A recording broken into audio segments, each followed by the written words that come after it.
Shalom, damai di hati.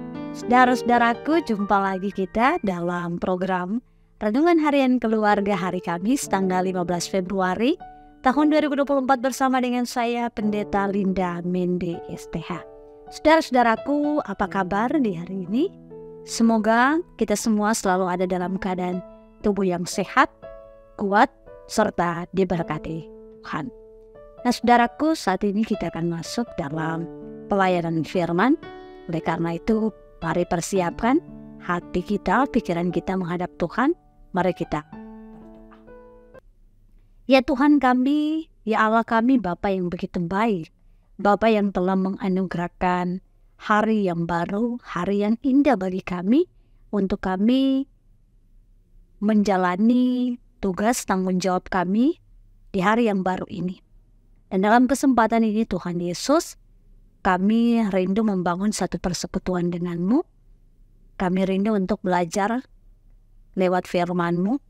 Oleh karena itu ya Tuhan kami, kuasai hati, pikiran kami, tempat di mana kami berada dengan kuasa Roh Kudus-Mu, sehingga hikmat daripadamu yang akan menuntun kami, sehingga kami boleh mengerti dan memahami akan firman-Mu. Ya Tuhan kami, ya Allah kami, berfirmanlah, kami siap untuk mendengarkannya. Amin. Saudara-saudaraku, mari kita membaca firman Tuhan dalam Perjanjian Baru. Dalam 1 Timotius pasalnya yang kedua, ayatnya yang kelima. 1 Timotius pasalnya yang kedua, ayatnya yang kelima, berkata demikian. Karena Allah itu esa, dan esa pula Dia yang menjadi pengantara antara Allah dan manusia, yaitu manusia Kristus Yesus. Demikian firman Tuhan. Ada salam kasih dari Tuhan kita Yesus Kristus bagi kita sekalian. Shalom, damai di hati. Saudara-saudara yang dikasihi dan diberkati Tuhan, tema perenungan di saat ini yakni pemulihan pasca pemilu. Nah, saudara yang diberkati Tuhan, kemarin kita semua telah mengambil bagian dalam pelaksanaan pesta demokrasi, di mana kita telah mengikuti, mengambil bagian, mengambil andil dalam pemilihan umum.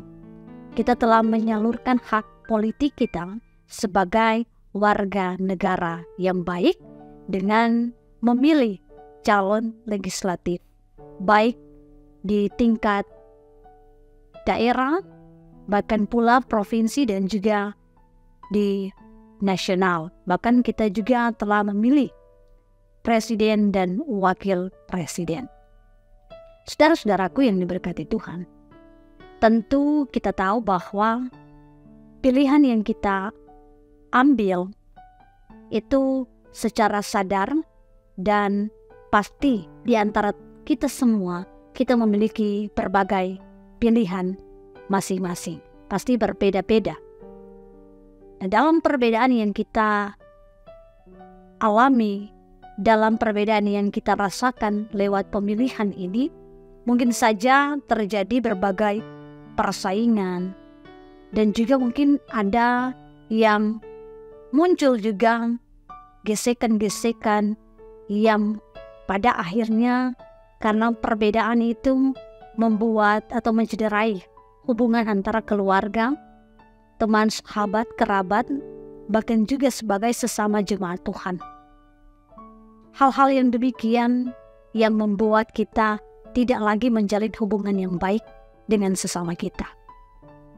Dan oleh karena itu, saat ini melalui firman Tuhan yang kita baca, firman Tuhan ini mau mengajak kita, di mana kita semua diharapkan untuk membenahi kembali relasi kita dengan sesama kita, dengan orang lain, dengan keluarga, dengan teman, sahabat, kerabat, bahkan juga sesama jemaat Tuhan.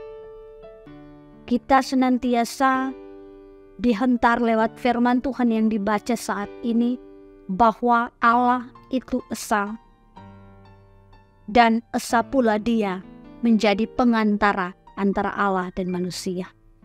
Firman Tuhan ini memperlihatkan bahwa Tuhan Allah kita itu esa, di dalam Yesus Kristus.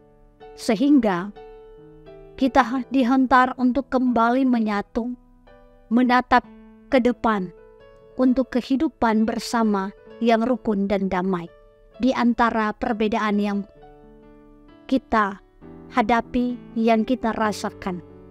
Mari kita meninggalkan perbedaan warna politik dan kita menata kembali, membangun kembali kebersamaan dalam nuansa persaudaraan.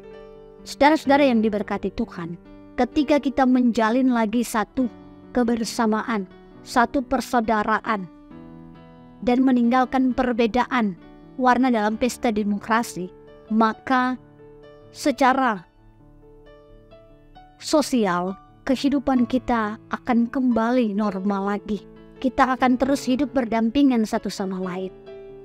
Dan semua itu dapat kita lakukan jika kita mendasari kehidupan kita dalam perbedaan dengan cara pandang yang tentunya baik, di mana kita melihat suatu perbedaan itu, baik perbedaan ras, suku, agama, etnis, bahkan juga perbedaan pandangan politik yang ada, tetapi kita tidak menjadikan perbedaan itu sebagai titik pemecah, tapi kita menjadikan itu satu keindahan, warna yang indah dalam keberlangsungan kehidupan sosial kita. Sehingga saudara-saudara yang diberkati Tuhan, lewat firman Tuhan kita dihantar lagi, diingatkan lagi bahwa mari kita ingat bahwa Tuhan kita itu esa, Allah kita itu esa di dalam Yesus Kristus. Sehingga hubungan relasi yang kita bangun sejak dulu, di mana kita bisa hidup damai dan juga rukun dalam satu kebersamaan yang ada, maka tentunya kita merasakan sukacita, kita merasakan ada kebahagiaan. Nah, saudara-saudara yang dikasihi dan diberkati oleh Tuhan kita Yesus Kristus, para pendiri bangsa Indonesia mengangkat moto ini, hidup Indonesia Bhinneka Tunggal Ika, yang artinya berbeda-beda tetapi tetap satu. Moto ini terlahir dari berbagai konteks latar belakang yang ada di Indonesia, keberagaman budaya, suku, ras, agama, dan tradisi masyarakat Indonesia. Dan moto inilah yang telah mengikat setiap orang yang hidup dan berkarya di Indonesia.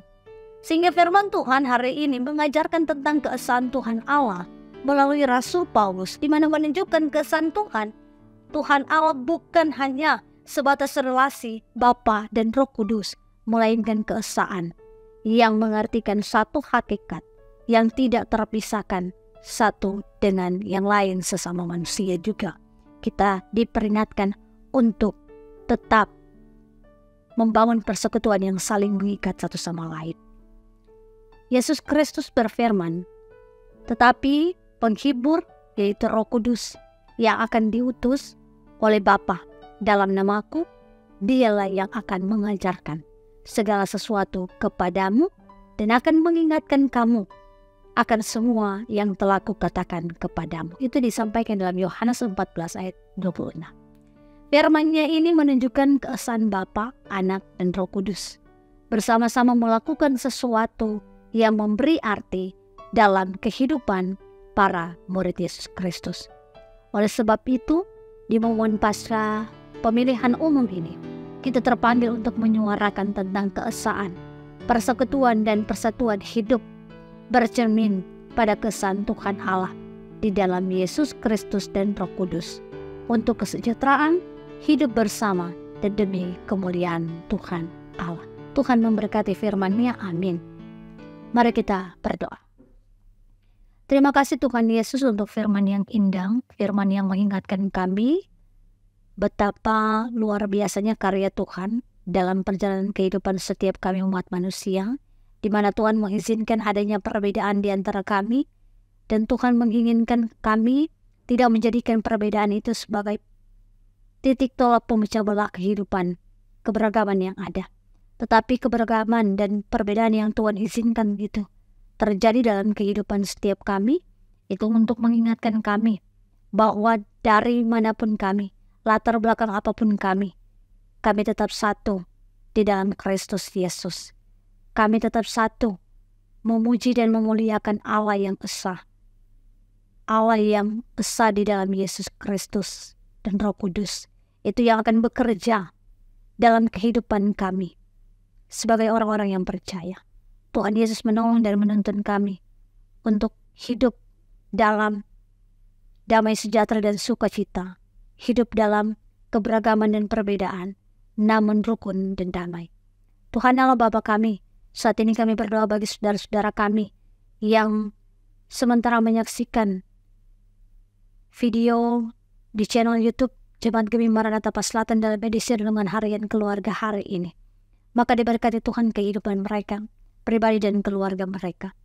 Pekerjaan mereka, tanggung jawab mereka diberkati Tuhan. Mereka yang mencari pekerjaan dibukakan lapangan pekerjaan.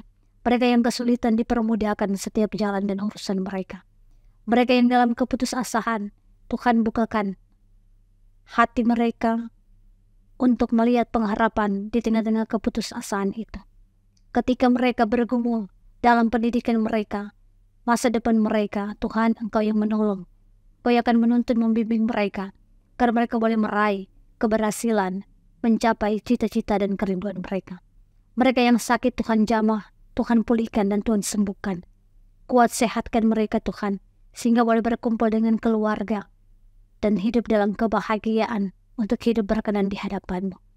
Ya Tuhan kami, ya Allah kami, Bapa yang begitu baik. Kami senantiasa juga berdoa bagi gereja-Mu, gereja Masih Injili di Minahasa. Di dalamnya, Jemaat Gemi Maranatha Paslatan, perangkat pelayanan yang ada, para pendeta, penatua dan diaken, komisi-komisi kerja, komisi-komisi BIPRA, bahkan juga motivator-motivator kolom yang ada, dan juga senantiasa seluruh anggota jemaat diberkati Tuhan. Dari bayi, anak-anak remaja pemuda, Bapak Ibu sampai kepada orang tua kami lanjut usia. Diberkati Tuhan, disertai Tuhan semuanya itu. Dan kami percaya apa yang Tuhan kehendaki terjadi dalam kehidupan kami, maka itu akan membawa berkat dan sukacita dalam kehidupan kami. Berkati tim multimedia yang juga terus memberi diri dalam kepelayanan ini, mampukan mereka dalam kerja pelayanan ini Tuhan. Ya Tuhan kami, ya Allah kami, Bapa yang begitu baik. Seluruh kehidupan dan penghidupan kami semua, aktivitas kami di sepanjang hari ini kami yang pertaruhkan ke dalam tangan-Mu yang penuh kasih. Dalam nama Yesus Tuhan dan Juru Selamat, kami berdoa bermohon dan mengucap syukur kepada-Mu. Amin. Saudara-saudaraku, demikianlah renungan harian keluarga di saat ini. Kiranya Tuhan memberkati setiap firman yang disampaikan. Dan tentunya jangan dilupa di like, di komen, dan di share tayangan-tayangan yang ada di channel YouTube Jemaat Gemi Maranatha Paslatan. Dan juga jangan lupa untuk subscribe YouTube channel Jemaat Gemi Maranatha Paslatan. Tuhan memberkati, shalom, damai di hati.